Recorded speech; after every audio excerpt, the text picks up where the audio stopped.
Mesdames, Messieurs, bonjour, merci de votre fidélité, bienvenue, bon réveil. RFM, il est 7h. À la une, les précisions du directeur général de la Sénélec sur les montants de la location de la centrale flottante qui font objet de polémique parce que jugés trop élevés par certains. Selon Papa Mademba Biteye, le coût réel de la location n'est pas encore disponible, mais il pourra l'être une fois la comptabilité totale sur l'achat d'énergie réalisée. Criminalisation du viol et de la pédophilie, le projet de loi passe à l'Assemblée nationale demain lundi pour examen. Mais déjà, RFM a cherché à savoir les points saillants du dit projet de loi. Déjà noté que les peines d'emprisonnement sont revues à la hausse et peuvent aller jusqu'à 20 ans de prison ferme. La récente sortie d'Abdoulaye Mbaye qui prédit une catastrophe économique au Sénégal en 2020 fait réagir les cadres de l'Alliance pour la République. Abdoulaye Diouf Sarr et ses camarades battent en brèche les prédictions de l'ancien Premier ministre du président Macky Sall devenu son opposant. Point par point, de l'agriculture à l'énergie en passant par le taux de croissance, les cadres de l'APR argumentent. Le dialogue national est piégé et est un piège bien mûri concocté par le chef de l'État. Une déclaration du professeur Malik Ndiaye. Il estime que ce n'était pas à Macky Sall de confectionner la liste des participants. Cette tâche devait plutôt revenir, ajoute-t-il, à Famara Ibrahima Sagna, le président du comité.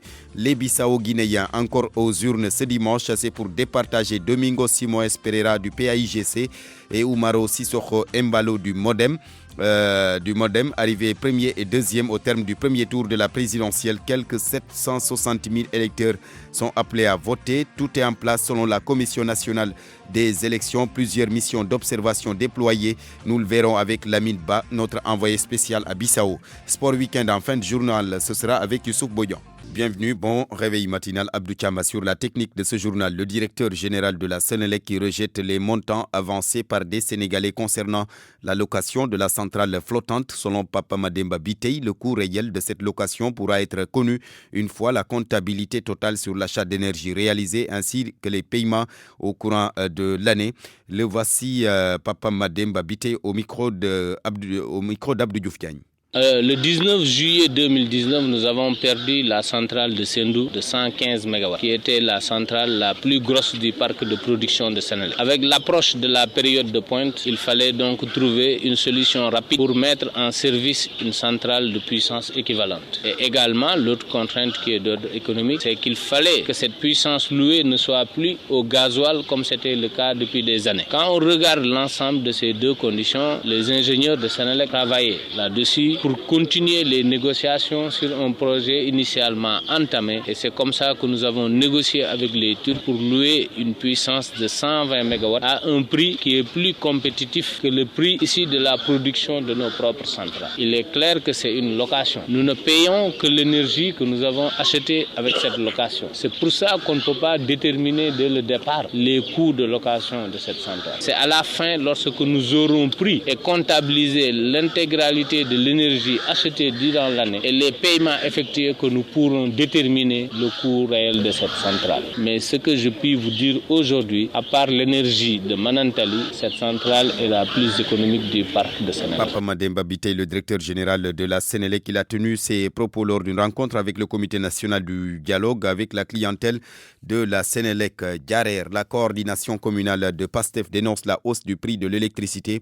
Ses camarades d'Ousmane Sonko dénoncent la situation économique difficile que traverse le Sénégal. Salut Tchaou, leur coordonnateur avec Aminata Goudiaby. La situation économique et sociale, politique du Sénégal est inquiétante. Le régime en place continue de dilapider les ressources, aussi bien financières que naturelles de notre pays. Des contrats pétroliers et gaziers mal négociés, faisant penser à une corruption à grande échelle, d'importantes sommes d'argent déterminées par les caïds du pouvoir. Devant tous ces maux qui gangrènent le pays, tout homme soucieux de l'avenir de nos enfants ne peut pas rester insensible. C'est pourquoi Pastef Diarra dénonce jusqu'à la dernière énergie ces pratiques malsaines qui vont nous mener dans un avenir sombre.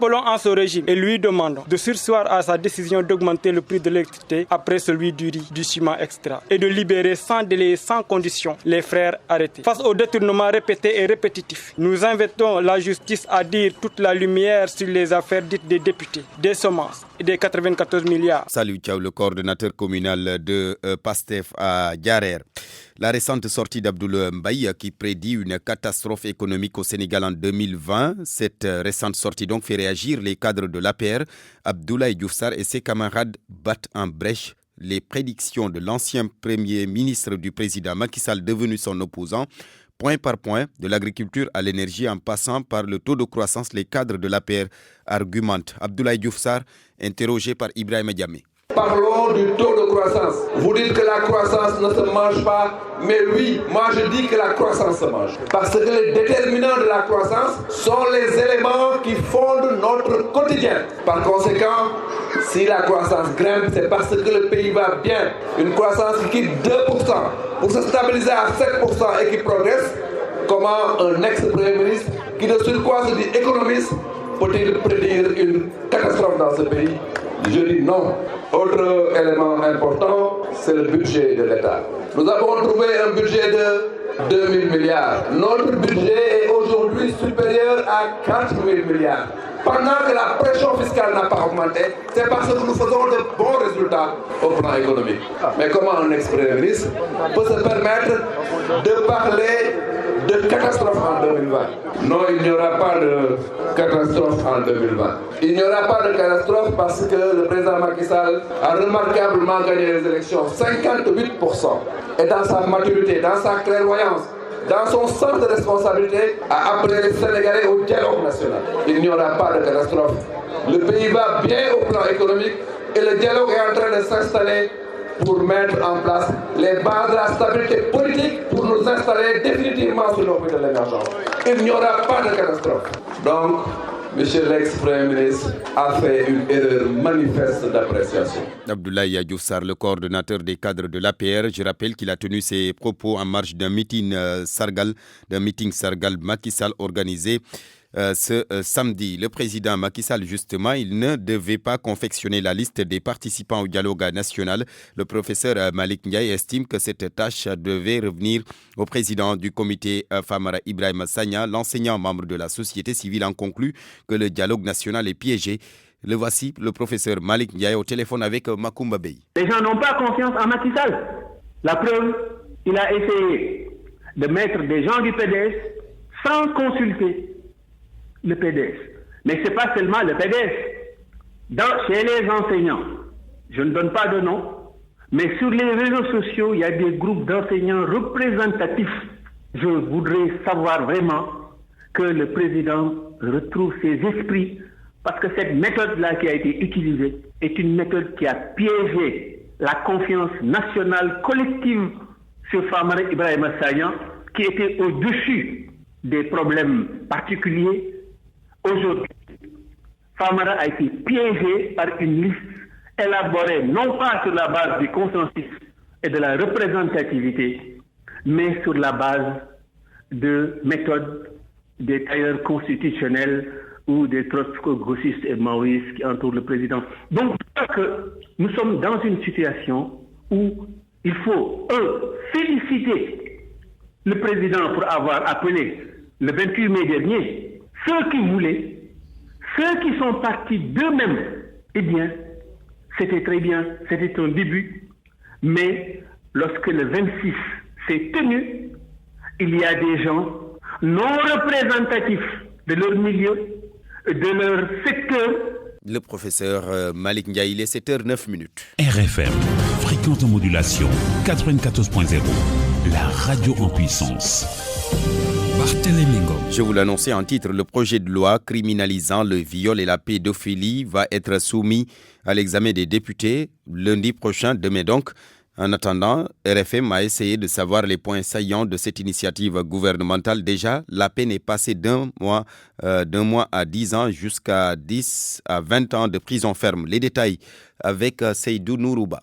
Si la loi criminalisant le viol est votée lundi prochain à l'Assemblée nationale, il faudra alors que les coupables de viol se préparent. Entre 10 ans et 20 ans de prison, ce sera la sentence et la peine peut atteindre la perpétuité si l'acte de viol est suivi de meurtre. La peine maximale de 20 ans est consacrée au cas de séquestration, cause et blessures en plus du viol sur mineurs et sur femmes enceintes ou encore le viol collectif. sont là des aspects positifs, mais il y a également lieu de souligner les aspects négatifs criminalisant le viol.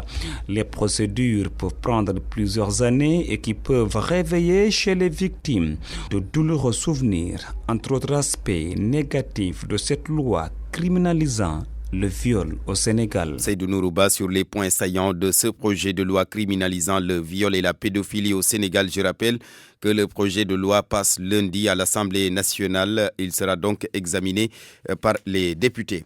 L'affaire opposant l'opérateur économique Bocar Samba Dièye à la CBAO n'est qu'une pure délinquance financière. Elle est orchestrée par l'ancien Premier ministre Abdoul Mbaye et l'ancien directeur de la banque. C'est la conviction de l'Association des clients et sociétaires des institutions financières. L'Axis compte saisir le président de la République et les autorités de la BCEAO, la Banque centrale des États de l'Afrique de l'Ouest. L'Axis, en compagnie de Bocar Samba Dièye, a tenu une conférence de presse hier après-midi. Mamadou Oumarba. Date de 2008, c'est un contentieux financier de plus de 7 milliards de francs CFA, un contentieux qui oppose depuis 2011 Bocar Samba Dièye à la CBAO. L'homme d'affaires accuse la banque de faux et d'imitation de signature. J'ai la conviction que si la justice fait bien son travail, la traite va être annulée. La banque sait que je ne lui dois absolument rien. J'aime bien l'argent, mais il y a des choses beaucoup plus importantes. L'association des clients et sociétaires des institutions financières défend Bocar Samba Dièye et pointe du doigt Abdoul Mbaye et l'ancien directeur général de la CBAO, Famara Ibrahima Cissé, en est le président. Cela relève de la pure délinquance financière, orchestrée et ourdie par un ancien Premier ministre du Sénégal, en l'occurrence Abdoul Mbaye, et un ancien directeur général de la CBAO, en l'occurrence Rohani, qui, lorsque le Royaume du Maroc a été informé de la situation, a très vite fait de le relever de cette fonction. L'association compte saisir les autorités étatiques et financières dans le but de vider le dossier une bonne fois pour toutes. L'Axif, par des lettres, va saisir le président de la République. L'Axif va saisir la Banque centrale. L'Axif va saisir le Royaume du Maroc parce que c'est une banque marocaine pour que des mesures fermes soient prises afin que ce dossier-là soit complètement vidé. L'Axif compte engager une seconde étape, une étape qui consiste à faire le tour du Sénégal dans le but de collecter 1 million de pétitions pour obliger l'Assemblée nationale à se prononcer sur la question. Mamadou Oumarba, nous avons tenté de joindre l'un des mis en cause, Abdoul Mbaye, mais sans succès. Éducation, la fermeture de l'école primaire Kayar Mbeng, ex-avenue de Gaulle, qui inquiète les anciens de l'établissement, les parents d'élèves et la communauté scolaire, même si c'est pour des raisons de sécurité avec la dégradation des bâtiments. Ils se désolent de voir 1400 élèves poursuivre leur cursus scolaire dans les autres établissements. Les autorités sont donc interpellées. Mohamed Nabissila. Furieux de l'état de délabrement avancé de l'école Kayarbeng, ex-avenue de Gaulle, des anciens de l'établissement sonnent l'alerte devant sa fermeture. Elhadj Momar Dièye, leur porte-parole, parle de banalisation de l'éducation avec les dégâts causés par la décision des autorités. Une école qui avait 19 classes au temps de feu Ousmane Sow, présentement l'école ne compte que 4 classes, c'est extrêmement grave. Et compte tenu de la situation, l'insécurité de cette école, on s'est battu. Et la protection civile est venue ici et a constaté avec vive force que l'école ne peut plus tenir, les enfants ne sont plus en sécurité, raison pour laquelle on a délogé les enfants pour les amener à Soukaina Konaré. Rien n'est encore fait par l'autorité administrative, on doit réhabiliter l'école, raison pour laquelle on est là. Aujourd'hui, les parents d'élèves comme les anciens de l'établissement ainsi que la communauté d'école affichent leur désolation et interpellent les autorités. On a fait des démarches parce que nous sommes anciens, l'école c'est notre vie. L'école nous a formés. On lance un appel à nouveau. Monsieur le maire de Saint-Louis, on vous regarde de faire le plus rapidement la réhabilitation de l'école Kayarbeng. L'école avenue de Gaulle, devenue Kayarbeng, vient allonger la liste des établissements fermés à Saint-Louis à cause des risques d'insécurité. RFM Saint-Louis. Mohamed Nabissila. Les travaux de construction de l'hôtel de ville de Labgar qui ont été lancés hier, l'infrastructure communale va coûter 70 millions de francs CFA. sur financement de l'AGETIP, l'Agence d'exécution des travaux d'intérêt public. Le projet va être livré dans 8 mois. Les détails avec Bayassane Diaw. C'est sur un vaste espace où l'hôtel de ville de Labgar va être érigé. La pose de la première pierre a lieu en présence de Mangom Niang, responsable de la communication à AGETIP. Ceci entre dans le cadre de la structuration physique de l'acte 3 de la décentralisation. Cette réforme voulue par le président de la République qui en fait essaie de donner une nouvelle dynamique à nos contrées, surtout celles qui sont les plus reculées. Ce financement est obtenu grâce au fonds d'équipement des collectivités territoriales. De son avis, le maire a fait montre d'une grande détermination pour disposer d'une telle infrastructure. C'est le lieu de remercier ou de féliciter le maire de Labgar qui, de par son entregent, par son opiniâtreté, par sa discipline aussi, a pu se battre pour que sa commune puisse bénéficier de cet hôtel de ville d'un montant de 70 millions qui sera construit sur R+1 avec l'administration en bas, l'état civil et en haut le cabinet du maire. Idrissa Diop, maire de Labgar, se réjouit de faire partie des premiers bénéficiaires de ce projet d'envergure.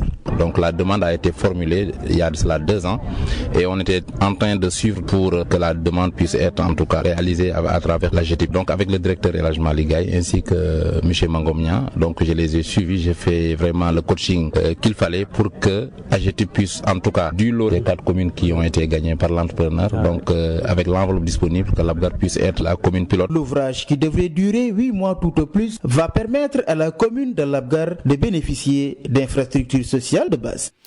Bayassane Diaw, nous parlons du festival Pencum Niani de Koumpentoum. L'édition 2019 a eu lieu autour du thème paix et sécurité au service du développement.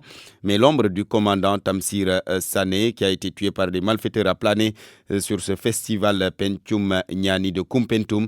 Eh bien, Maître Sidiki Kaba, le ministre des Forces armées, lui a rendu un hommage.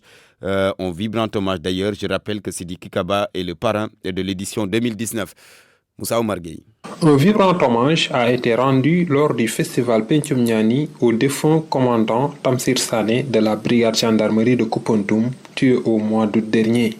Maître Sidiki Kaba est le ministre des Forces armées. Il est venu vers eux, ils l'ont tué. Je vous avais dit qu'on les arrêterait. On les a arrêtés et ils seront jugés. Mais lui, il donnait la vie. Il a donné sa vie, Tamsir Sané, pour que le bien public soit préservé. C'est ce que font nos soldats partout à travers le monde. La sécurité dont vous appelez est une sécurité qui est l'affaire de tous. Les populations aussi ont leur part. Parce que les défis auxquels nous sommes confrontés, c'est le terrorisme, c'est le djihadisme, c'est aussi l'extrémisme violent. Ce sont les trafics de toutes sortes, les trafics de drogue, le trafic d'êtres humains, le trafic des armes légères, autant de fléaux modernes qui mettent en cause la stabilité de nos États.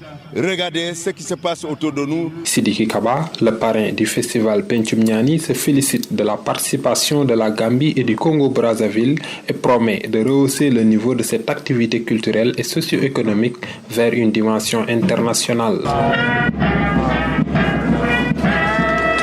Moussa Oumar Gueye, Tambacounda, Radio Futur Média. RFM. L'actualité internationale. Lamine Ba, bonjour. Bonjour Barthélémy Ngom. Vous êtes notre envoyé spécial à Bissau. Les Bissau-Guinéens encore aux urnes ce dimanche pour le second tour de l'élection présidentielle. Plus de 761 000 électeurs Barthélémy Ngom sont appelés à retourner aux urnes aujourd'hui pour départager les 2 candidats arrivés au premier tour à l'issue du premier round de l'élection présidentielle tenue le 24 novembre dernier. Il s'agit du candidat du PAIGC, Domingos Simões Pereira, arrivé en tête de suffrage au premier tour avec plus de 40% des voix. En face de lui, il y aura son challenger, mais également ancien premier ministre sous le président Vage, Omar Sissoko Mbalo, le candidat du MADEM, arrivé lui aussi deuxième. Ce dernier, il faut le rappeler, bénéficie pour ce second tour du soutien de Nuno Nabiane, du président sortant José Mario Vaz et de Carlos Gomes Jr., arrivés respectivement 3e, 4e et 5e au premier tour du scrutin. Alors que le candidat du DSP, Domingos Simões Pereira, lui a bénéficié du soutien de Bassirou Dia. Au plan de l'organisation matérielle, 4000 tonnes de matériel électoral sont acheminées et réparties entre 313 bureaux de vote dans les 8 régions administratives du pays, explique José Pedro Sambou, président de la Commission nationale électorale. La mission d'observation de la CEDEAO assure que toutes les dispositions sont prises pour assurer une bonne couverture sécuritaire du scrutin. Le colonel David Cabré, commandant de la force de l'ECOMIP, annonçait hier que des patrouilles vont être déroulées et un dispositif de réaction rapide mis en place pour parer à toute éventualité. Le chef de la mission de la CEDEAO, Soumeilou Boubei Maïga, a assuré que la transparence, l'équité et la responsabilité vont caractériser l'action de la CEDEAO dans ce scrutin. Les bureaux de vote ouvrent donc dans moins d'une heure. Les Bissau-Guinéens devraient faire le déplacement en masse, tout comme au premier tour où le taux de participation était de 74%. Le président qui sera élu, Barthélémy Ngom, aura pour mission de sortir la Guinée-Bissau de la crise politique que traverse le pays depuis 5 ans. Une crise qui, il faut le dire, a affecté toutes les rouages de l'administration et bloqué essentiellement les secteurs vitaux tels que l'économie. Les défis donc sont aussi sociaux. La Guinée-Bissau est un pays où tout est à faire, les équipements sociaux de base, les infrastructures à édifier. Donc Barthélémy, voici la situation pour l'instant de la Guinée-Bissau. Nous suivons l'évolution de la situation. L'information que nous avons reçue hier soir, c'est que la CEDEAO a rendu visite aux 2 camps, le camp de Domingos Simões Pereira, mais également celui de Marou Sissoko Embalo. Les deux se seraient engagés à respecter les résultats qui sortiront des urnes ce soir. Les résultats qui sortiront des urnes ce soir, donc vous l'avez dit, Lamine Ba, notre envoyé spécial à Bissau. Les défis qui attendent le prochain président de la Guinée-Bissau sont donc immenses. Je rappelle que quelques 760 000 électeurs sont appelés aux urnes pour ce deuxième tour de l'élection présidentielle. Près de 500 observateurs sont déployés justement sur le terrain pour alerter en cas de pratique illégale pouvant remettre en cause la régularité du scrutin. Là-dessus, nous écoutons Isaac Kabou, le coordonnateur du réseau ouest-africain pour l'édification de la paix en Guinée-Bissau. Il est au micro de Lamine Ba. Le WANEF fait partie du collectif des organisations de la société civile qui sont en train de faire le monitoring de la violence électorale au niveau de la Guinée-Bissau. D'apporter son soutien par rapport à l'organisation du processus électoral au niveau de la Guinée-Bissau. Pour ce faire, nous avons mis en place un certain nombre de dispositifs. Nous avons actuellement au niveau du second tour 401 moniteurs qui sont déployés sur l'ensemble du territoire national. Au niveau de la salle de situation, comme vous le constatez actuellement, nous avons des interrupteurs de données qui entrent en contact direct avec les moniteurs qui sont sur le terrain. Une fois qu'il y a un incident sur le terrain, le moniteur peut entrer en contact avec l'interrupteur de données pour lui passer l'information. Maintenant, au niveau de la salle de décision, eux, ils ont la possibilité, si par exemple, il y a un incident où il y a la nécessité d'entrer en contact avec la Commission nationale électorale, ils le font. S'il y a lieu aussi d'entrer avec les commissions régionales électorales, ils le font aussi. Mais si par exemple, il s'agit d'un incident lié à la violence et autres, donc ils peuvent impérativement aussi passer par le ministère de l'Intérieur afin de pouvoir trouver une solution sur le terrain. Donc c'est comme ça que nous travaillons. Donc c'est un appui préventif. Effectivement, c'est tout ce que nous faisons. Parce que là déjà, la Commission nationale à elle seule ne peut pas contrôler l'ensemble du territoire national. Donc la société civile est là juste pour apporter son soutien par rapport au bon déroulement du processus électoral. Parce que le souhait serait que les élections puissent se passer de façon libre et transparente. Isaac Kabou, le coordonnateur du réseau ouest-africain pour l'édification de la paix en Guinée-Bissau.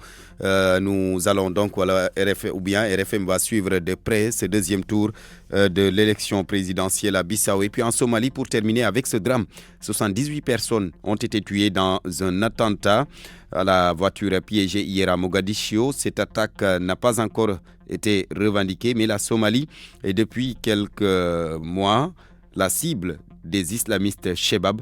Le président somalien a vivement condamné cette attaque terroriste. Il est 7h24. Sport Week-end, c'est avec Youssouf Boyan. Bonjour et bienvenue dans Sport Week-end que nous démarrons avec du football. 4e journée de la Ligue 1.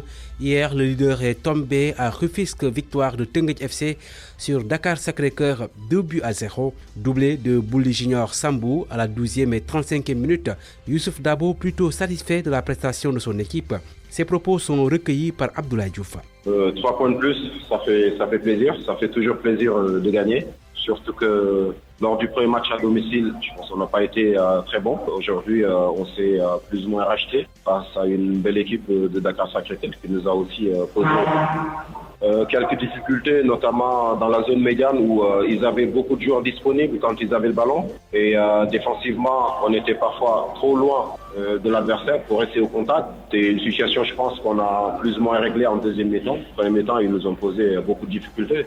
Maintenant, nous, ce qui était important, surtout à 2-0, c'était de bien gérer le match, ce qu'on a bien fait. Parce que quand on regarde le déroulement du match, je pense, même si l'adversaire a eu par moment le ballon, ils n'ont pas eu d'opportunité. En dehors de la frappe de Baya Sansor en premier mi-temps, on a été plus ou moins tranquille défensivement. Youssouf Dabo, l'entraîneur de Teungueth FC qui a battu Dakar Sacré-Cœur par 2-0. Rien ne va pour Génération Foot, deuxième défaite d'affilée pour le champion en titre qui a été battu sur ses terres à Déni Biramdao. Les Grenats ont été donc battus par l'AS Douane 0-2, doublé de Ibrahima Sow à la 22e et à la 63e minute. L'un des derbys de la Petite Côte s'est soldé par un match nul, un but partout entre Djambar et le Stade de Mbour. Talambaye a ouvert le score pour les stadistes sur penalty à la 5e minute.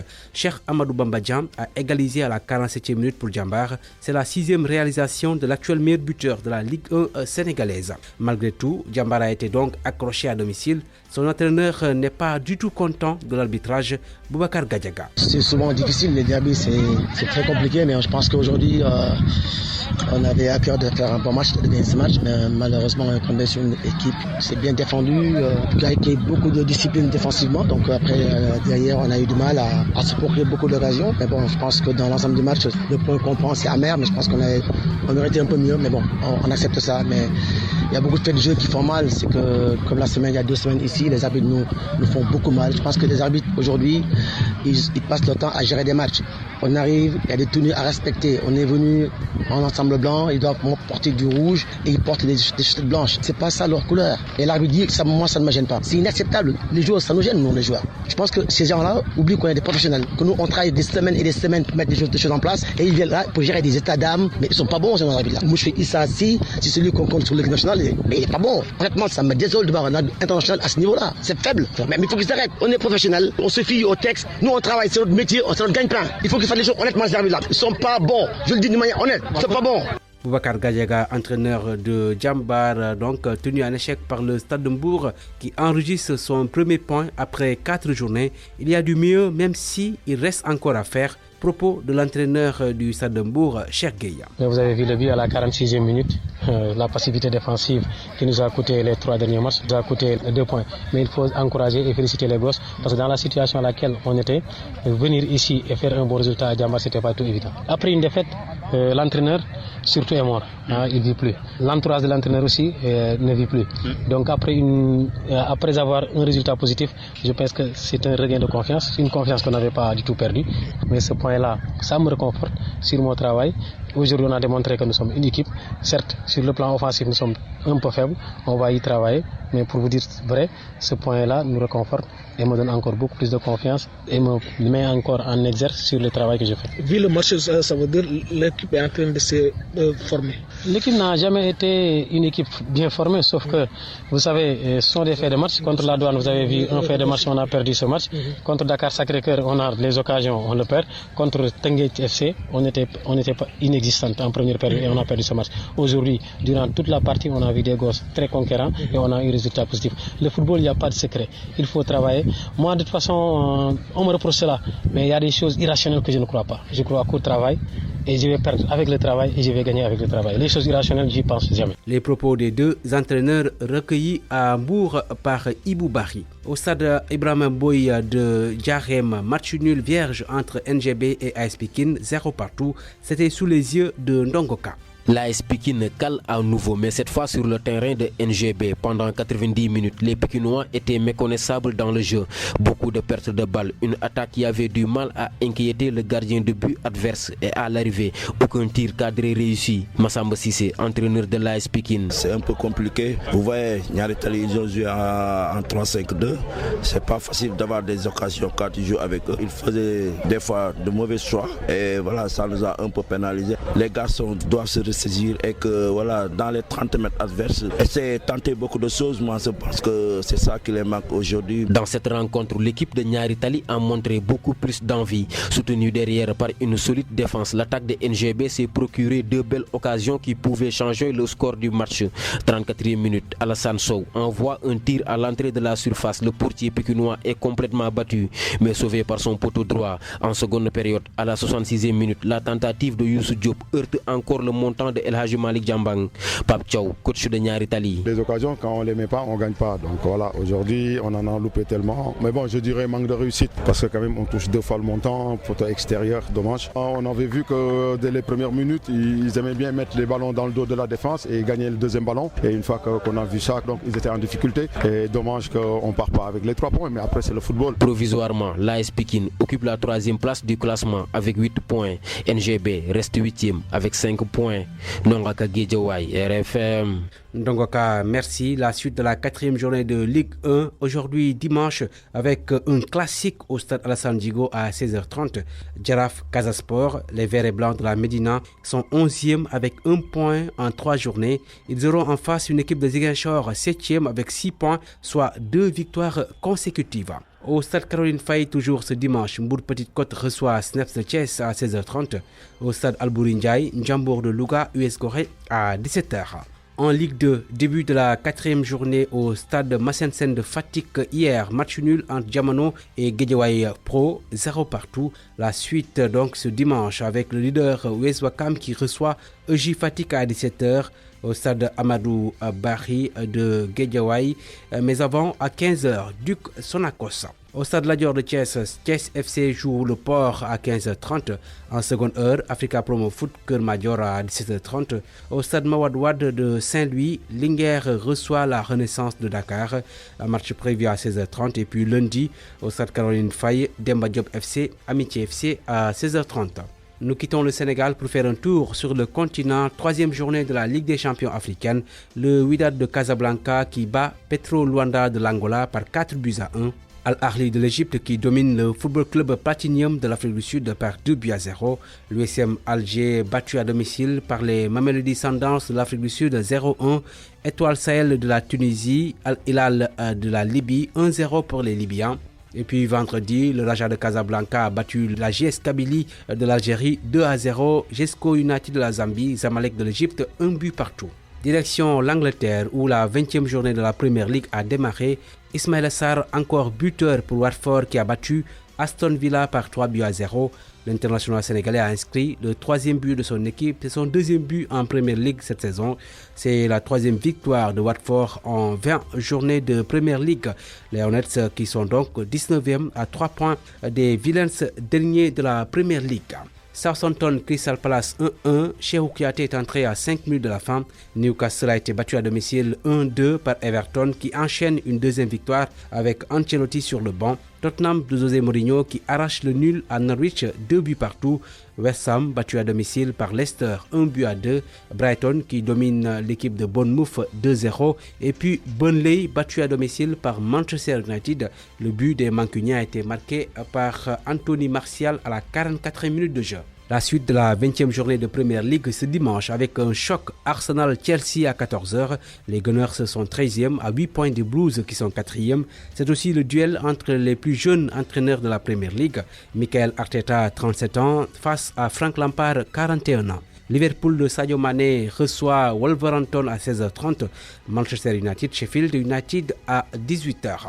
En Turquie, hier samedi, on a joué la 17e journée. Notez ce doublé de Dembaba pour Istanbul Başakşehir qui a battu Kassim Passa par 5-1. Doublé également de Falcao pour Galatasaray qui a largement battu Antalyaspor 5-0. Pour terminer, nous allons en France où Leonardo Jardim a à nouveau été limogé par l'AS Monaco. L'entraîneur portugais a été remplacé par Roberto Moreno, 42 ans, ancien sélectionneur de l'Espagne. Il avait remplacé Luis Enrique de juin à novembre 2019 sur le banc de la Roja. L'AS Monaco donc a terminé la première partie de saison en France à la 7e place de la Ligue 1. C'est tout pour Sport Weekend. Merci d'avoir suivi.